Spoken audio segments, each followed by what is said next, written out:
Paid in full. Treasury tour. GEM move. These are some of the stories happening this week under the Pentastar. Chrysler Group intends to repay in full its loan obligations to the U.S. and Canadian governments by June of this year. Chrysler Group CEO Sergio Marchionne spoke about the company's debt refinancing plan during the visit of U.S. Treasury Secretary Timothy Geithner to the Jefferson North Assembly Plant in Detroit on Thursday. We've lived in this condition now for nearly for about 22 months. And we have run analysis on what the public perception has been of the bailout, and to be honest, I think that there's been some bias in the public perception about what has happened here back in 2009, but I don't think it's been lethal.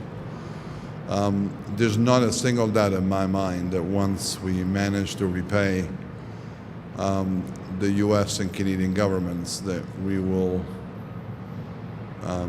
the perception of our brands and the perception of this house is going to improve. I mean, do I think it's going to reflect itself in increased market share? May. But I think we still need to do a lot of work here. In Detroit to deliver a speech, U.S. Treasury Secretary Tim Geithner spent some time touring the Jefferson North Assembly Plant, home of the Jeep Grand Cherokee and Dodge Durango. Accompanied by Chrysler Group CEO Sergio Marchionne, UAW President Bob King, plant manager Pat Walsh, and local members of Congress, Geithner got a first-hand look at the progress Chrysler has made in the almost 2 years since partnering with Fiat. Afterwards, Marchionne said he appreciated the role the U.S. and Canadian governments played in preserving Chrysler. The Chrysler Group has pulled the plug on GEM. Polaris Industries Incorporated is taking over ownership of the iconic all-electric vehicle as part of the Chrysler Group's decision to focus on its core automotive business.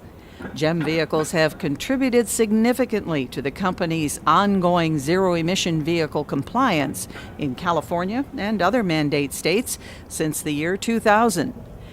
Meanwhile, the Chrysler Group continues to have a range of other zero-emission vehicle options on the drawing board moving forward, focusing on full-function EVs. And finally, Dodge Challenger is back.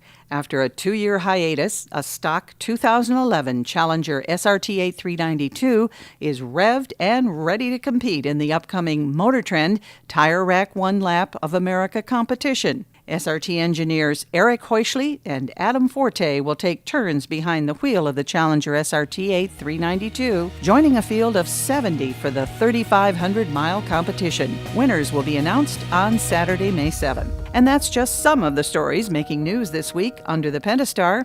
Reporting for Chrysler Electronic Communications, I'm Betty Carrier Newman.